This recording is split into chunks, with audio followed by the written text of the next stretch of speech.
नमस्कार, मी विशाल परदेशी. बरं, असं आहे की हौशेला मोल नसतं असं आपण काय म्हणत असतो, पण काही वेळेला काही हौस, काही छंद किंवा ज्या गोष्टी आपल्याला आवडतात त्याचे परिणाम देखील वेगवेगळे असू शकतात. उदाहरणादाखल दिवाळी आली की नवीन कपडे आले, नवीन कपडे आले की मग अर्थात मुलांचा आग्रह असतो फटाके.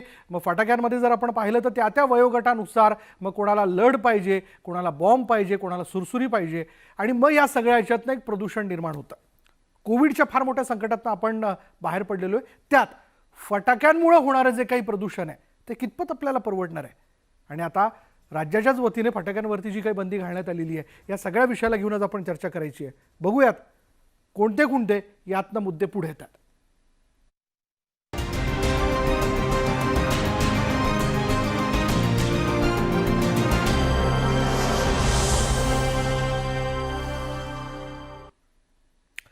फटाके कशाला, असा प्रश्न या ठिकाणी उपस्थित करत असताना याविषयी बोलण्याकरता कायम पुढे असणाऱ्या आवाज फाउंडेशनच्या सुमेरा अब्दुलाली आपल्याबरोबर आहेत. त्यांच्याशी आपण बोलणार आहोत. सुमेरा, आपलं स्वागत. त्याचबरोबर एक फटाका विक्रेता देखील आपल्याबरोबर आहेत, त्यांच्याशी देखील आपण बोलणार आहोत. पण सुमेरा, सुरुवात मी आपल्यापासून करतो. सुमेरा, ये बताइए कि ये मुद्दा जो है जिस पर हम हर साल चर्चा करते हैं, जैसे कि फटाके जो है, मैं एक समझ सकता हूँ कि किसी एक ग्रुप का उस पर पेट चलता है, वो बेचने के बाद उनके फैमिलीज भी उस पर रन होती है. पर एक बात अगर देखा जाए तो इससे काफ़ी पोल्यूशन भी होता है, और कोविड के इस सिचुएशन के बाद में हमें इस मुद्दे को किस नज़रिए से देखना चाहिए? एक्चुअली मुझे ये अपने मन से बोलने की कोई जरूरत नहीं, क्योंकि हमारा सुप्रीम कोर्ट ऑलरेडी ये प्रश्न को उत्तर दिया हुआ है. उन्होंने ये कहा है कि जो लोगों का लाइवलीहुड है वो जरूर देखना है और वो इम्पोर्टेंट है, बट उसके साथ साथ में जो सब रहने वाले लोग हैं, 1 बिलियन से ऊपर हमारा पॉपुलेशन है, उनके हेल्थ को भी संभालना है. तो ये दोनों चीज को साथ में देखना है. और अगर आप देखेंगे कि जो दिवाली के पटाखे हैं, हम इसको already in an already most air polluted country in the world, जहाँ के ऑलरेडी एयर पोल्यूशन एक चीज होती है जो हमारे रेस्पिरेटरी ट्रैक्ट को इन्फेक्ट करती है, जैसे कि कोविड-19 करती है. तो अगर हम कोविड-19 की वजह से हमको खुद को संभाल के बचा के रखते हैं, तो हम क्यों ये नहीं सोचते हैं कि जो एयर पोल्यूशन है वो हम लोग को दूसरी तरह को से भी अटैक कर रही है, और हमको खुद को भी संभालना है, हमारे बच्चों को भी संभालना है, और हमारे बूढ़े लोग को भी संभालना है. एंड दिवाली या कि कोई भी सेलिब्रेशन हो, नॉट ओनली दिवाली, आपका बर्थडे पार्टी हो या क्रिकेट मैच हो या न्यू ईयर हो या कोई भी सेलिब्रेशन हो, तो आपको मोस्ट इम्पोर्टेंट ये है कि आप खुश रहें, आप सेफ रहें, आप हेल्दी रहें. ये नहीं कि आप खुद को बीमार करो और अपने परिवार को बीमार. चलो, म्हणजे ही झाली एक बाजू, पण दुसरी बाजू पण अर्थात फटाके विक्रेत्यांची देखील जाणून घेतली पाहिजे. सुनील नेवे, तसा फटाक्यांचा व्यवसाय हल्लीच्या सगळ्या कालावधीमध्ये काही वेळेला 365 दिवस पण होताना दिसतो, कारण वेगवेगळ्या कार्यक्रमांच्या निमित्ताने फटाके हे वाजवले जातात. अर्थात स्वागत करण्याचं म्हणून एक प्रतीक या दृष्टीने देखील फटाक्यांकडे बघितलं जातं. पण तसा दिवाळी हा व्यवसायाचा कालावधी, पण या सगळ्या कालावधीत सध्याची परिस्थिती लक्षात घेता फटाक्यांवर टाकण्यात आलेली बंदी योग्य की अयोग्य, आपल्याला काय म्हणायचं? नमस्कार सर. सर्वप्रथम फटाक्यांवर जी काही बंदी टाकण्यात आलेली आहे त्या बंदीबद्दल आमचं काहीही म्हणणं नाही. सरकारने किंवा सुप्रीम कोर्टाने फटाके बंदीवर जो काही निर्णय घेतलाय त्याचा आम्ही या ठिकाणी आदर राखतो. परंतु सुप्रीम कोर्टाने असंही म्हटलेलं आहे की ज्या फटाक्यांमुळे पर्यावरणाचं प्रदूषण होणार नसेल असे फटाके फोडण्यास हरकत नाही. आणि याच्यामध्ये 125 डेसिबल असेल अथवा 90 डेसिबल असेल, याच्या खाली फटाके जर असतील तर ते फोडावे, आनंद उत्सव साजरा करावा. कारण दिवाळी ही एका विशिष्ट धर्माची नाही, ती सर्व धर्मीय लोकांची आहे. आणि म्हणून आनंद उत्सव साजरा करण्यासाठी आतषबाजी केली जाते. आणि म्हणून या ठिकाणी गेल्या 2 वर्षांपासून आम्ही या समस्येला सामना करतोय. फटाका विक्री व्यवसाय करणारा एक आम्ही या ठिकाणी म्हणून. पण माझी विनंती अशी की आम्ही पर्यावरणाचा कुठेही ऱ्हास करत नाही, पर्यावरणाचं प्रदूषण व्हावं असं आम्हालाही वाटत नाही. सरकारने दिलेल्या नियमांचं पालन करून आम्ही ही फटाके विक्री करत आहोत असं मला प्रामाणिकपणे वाटतं. सुमेरा, जसं सुनील नेवे म्हणाले की कमी पोल्युशन करणारे फटाके हे जे आहे त्याच्या विक्रीसाठी खरं तर परवानगी आहे किंवा त्या विकण्याच्या संदर्भात खरं तर प्रोत्साहन दिलं पाहिजे. तरीही थोड्याफार प्रमाणात प्रदूषण होणारच आहे. पण या मुद्द्याशी आपण सहमत आहात का? सुप्रीम कोर्ट ने कहा है कि ग्रीन क्रैकर्स जो कह रहे जो कम पोल्यूशन करते हैं वो रजा है, दैट आई एग्री. बट बात ऐसी है कि हमने जो महाराष्ट्र पोल्यूशन कंट्रोल बोर्ड के साथ में टेस्टिंग की नॉइस पोल्यूशन के, उसके साथ साथ में हमने उसका दूसरे भी टेस्टिंग की है कि ये ग्रीन क्रैकर सचमुच में है या नहीं. और हमको ये पता चला कि ये जो कि नीरी का ग्रीन क्रैकर स्टैंप है उसके बाजू में होता है क्यूआर कोड. तो कितने डब्बों में क्यूआर कोड था ही नहीं और कितने डब्बे में जो क्यूआर कोड था वो फेक था, क्योंकि नीरी खुद ने एक ऐप डेवलप की है जिससे कि ये टेस्टिंग हो सकती है. और आप पूछेंगे कि क्यूआर कोड का मतलब क्या है, तो क्यूआर कोड से हमको ये पता चलता है कि ये क्रैकर के अंदर इंग्रेडिएंट्स क्या है, उसका पोल्यूशन कितना होगा और उसका कब बना है, कैसे बना, सब कुछ. तो अगर हम एक सिंपल फ्री ऐप डाउनलोड करके ये टेस्ट कर सकते हैं, तो सरकार जिसको सुप्रीम कोर्ट जिसके ऑफिसर्स को सुप्रीम कोर्ट ने पर्सनली लायबल किया है, क्या ये टेस्टिंग नहीं कर सकती थी? और उसके बाद में हमने ये पटाखों को 2 इंडिपेंडेंट अलग लैब में भेजे, सो दैट 2 अलग जगह से हमको उसके केमिकल कंटेंट्स का पता चले क्या है. और हमको ये पता चला कि उसके अंदर सुप्रीम कोर्ट के बैंड केमिकल्स आज के दिन भी हैं ग्रीन क्रैकर्स में, including barium, mercury, lead and arsenic.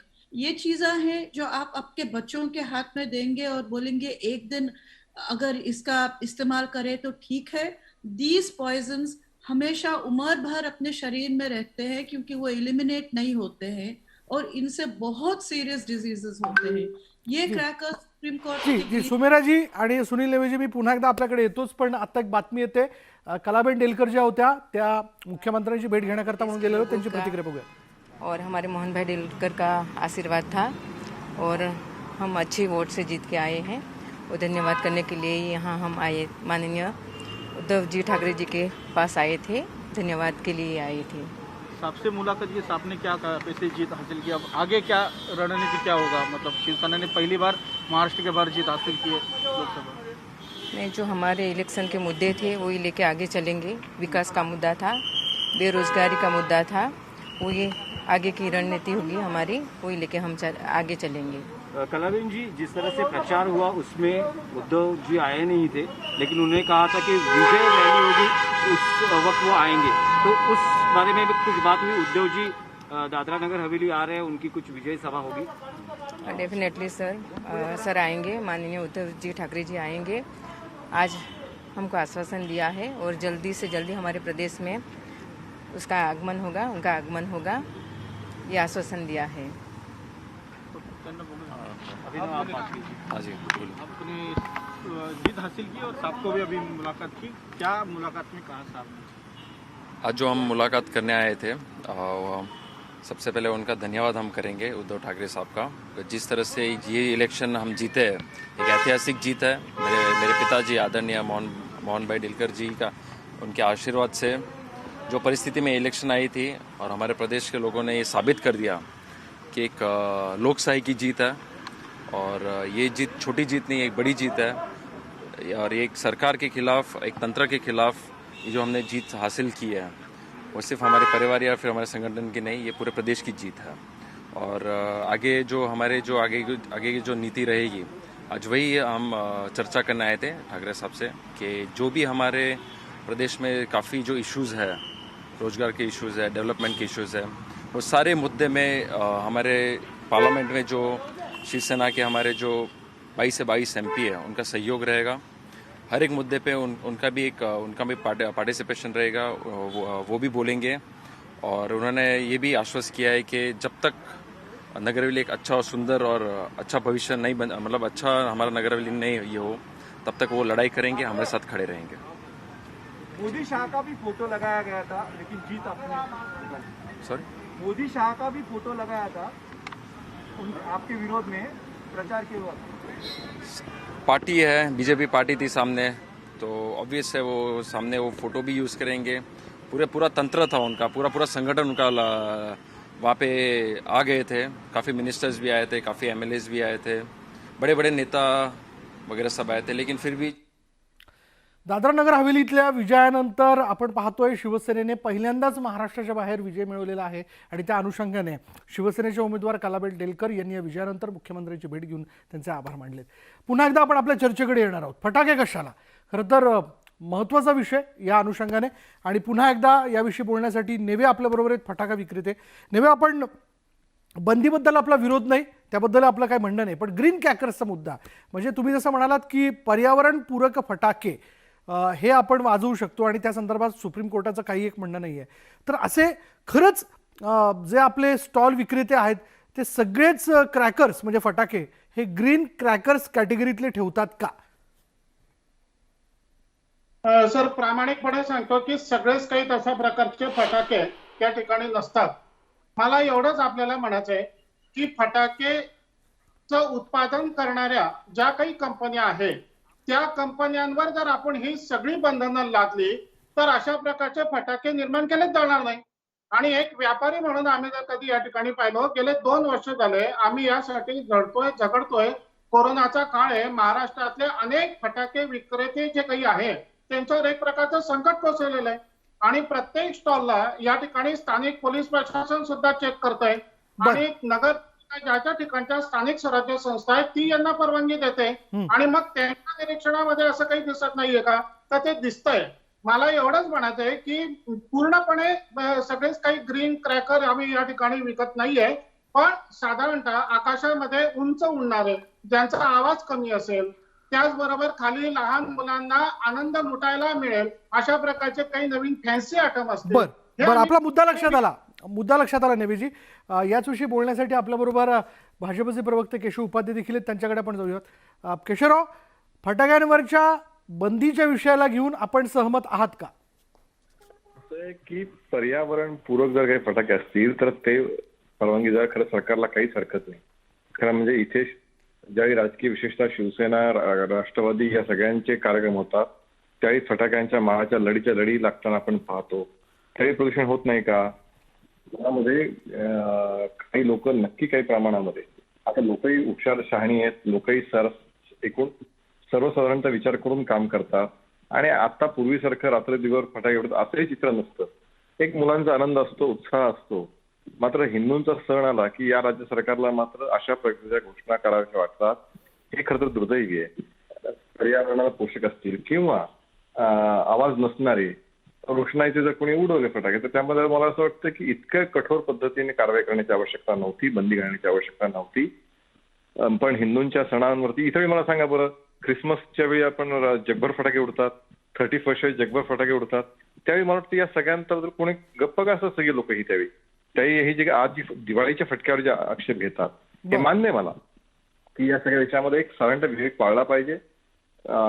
फटाक्यां करताना एक समजा आवाजाचे अशा प्रकार न उडवता इतर प्रकारचे फटाके उडवतात ते बघितलं पाहिजे, रोषणाईचे।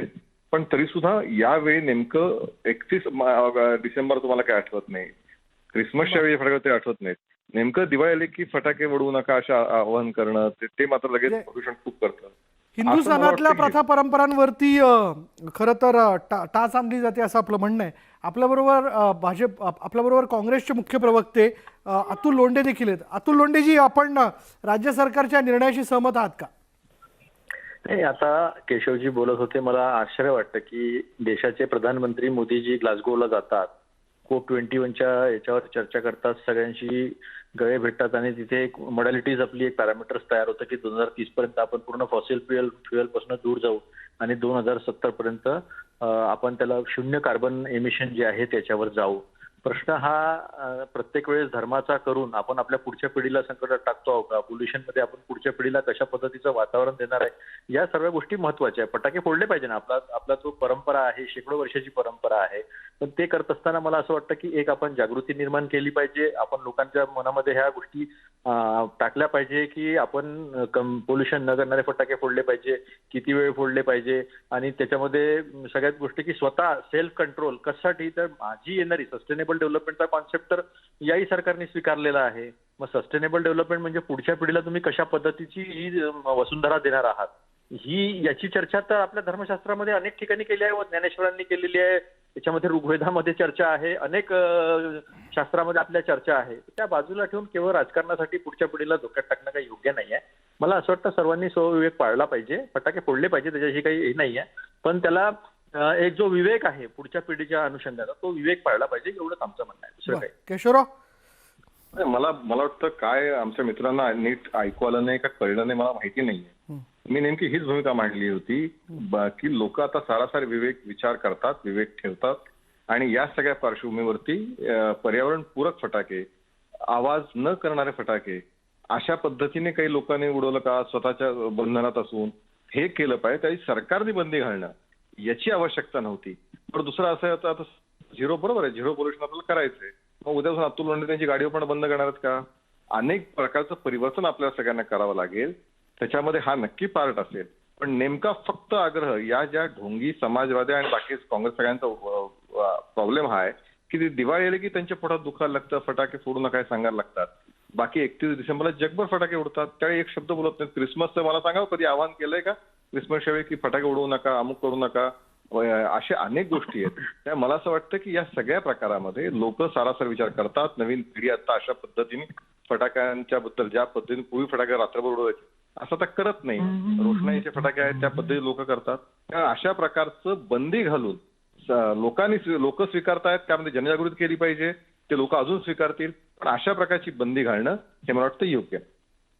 अतुल लोंढे, असं आहे की टायमिंग घालून दिलेलं आहे. कोणी धर्माच्या नावाने बघण्याचा दृष्टिकोन यांचा असा कायम राहिला आहे. ते कदाचित मोदींनाच नाकारत आहेत. ते भाजपचे प्रवक्ते आहेत पण ते मोदींनाच नाकारत आहेत. त्यांनी ग्लासगोमध्ये काय करून ठेवलं, आपण कार्बन इमिशनच्या संदर्भामध्ये आपण काय करतो आहे आणि आपल्याला काय पुढच्या पिढीला गरजेचं आहे याचा विचार करण्यापेक्षा ते राजकारणाचा विचार करत आहे. मला पुढच्या पिढीचा, काँग्रेसला पुढच्या पिढीचा विचार जास्त महत्वाचा आहे. आज काय आपण देतो ते, आज एअर पोल्युशनचे सगळे आकडे जे आहेत ते सांगतात सगळे. मोदीजी सगळे सांगतात की आकडे काय काय एअर पोल्युशन, एअर क्वालिटी काय आहे. आपण नुसतं एवढंच नाही, उद्या असं म्हणतील की बा हिंदू शेतकरी आहे, हिंदू शेतकऱ्यांनी पराठी जाळली आणि त्याच्यामुळे दिल्लीमध्ये पोल्युशन झालं, अशा नाटकं करतात. ह्या गोष्टीला अर्थ नाही. अर्थ काय आहे की आपण ज्या पृथ्वीवर राहतो, ज्या पृथ्वीचं आपण देणं लागतो, त्या पृथ्वीला आपण तसंच पुढच्या पिढीला देणार आहे का, हा प्रश्न आहे. बाकी दुसरा काही प्रश्न नाही आहे. परंपरेचं पालन केलं पाहिजे, आपली आस्था जी आहे त्याचं पालन केलं पाहिजे, त्याची कोणाचंही काही दुमत नाही आहे. न समजता टीकेसाठी टीका जर केली तर हाच प्रकार घडणार आहे. मला असं वाटतं जनता समजदार आहे, संवेदनशील आहे आणि त्यांना कळतं आहे की काय एक्झॅक्टली याच्यामध्ये आहे. त्यामुळे मला असं वाटतं की ते मग क्रिसमस असो, दिवाळी असो, ईद असो किंवा मग राजकीय कार्यक्रम असो, या सगळ्याच याच्यामध्ये आपण पोल्युशन नाही करणे, नो पोल्युशन, झिरो एमिशन, याला कुठल्या काही गोष्ट राहू शकत नाही. पुढच्या पिढीसाठी आपल्याला चांगलं केलं पाहिजे, परंपराही जपल्या पाहिजे आणि त्याच्यामधला विवेक जो आहे तोही जपला पाहिजे, एवढंच आमचं म्हणणं आहे. धन्यवाद. आपल्या दोघांची भूमिका लक्षात आल्या, आपल्या दोघांचे धन्यवाद. तर एकूण फटाके कशाला या मुद्द्याबद्दल चर्चा करत असताना वेगवेगळ्या बाजू आपण याच्या जाणून घेतोय आणि अर्थात याविषयी आपण अधिक बोलणार आहोत.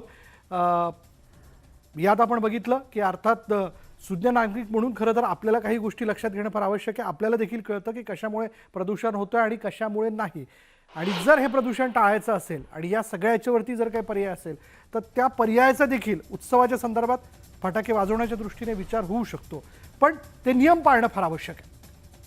याविषयी बोलण्याकरता आपल्याबरोबर फटाके विक्रेते नेवे देखील होते. नेवेंचे देखील धन्यवाद. यानंतर इथे वेळ झाली का ब्रेकची ब्रेक घेऊयात. पहा फक्त news 18 Lokmat.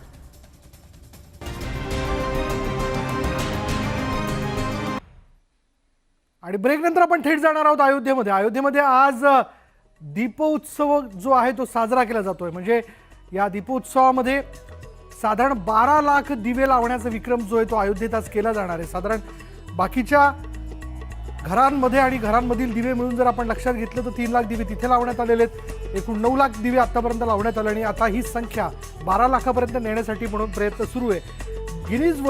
Guinness book of world रेकॉर्डमध्ये याची नोंद करण्याचा प्रयत्न आहे आणि त्या अनुषंगाने हे रेकॉर्ड नोंदवण्याकरता संबंधित टीम देखील तिथे उपस्थित आहे.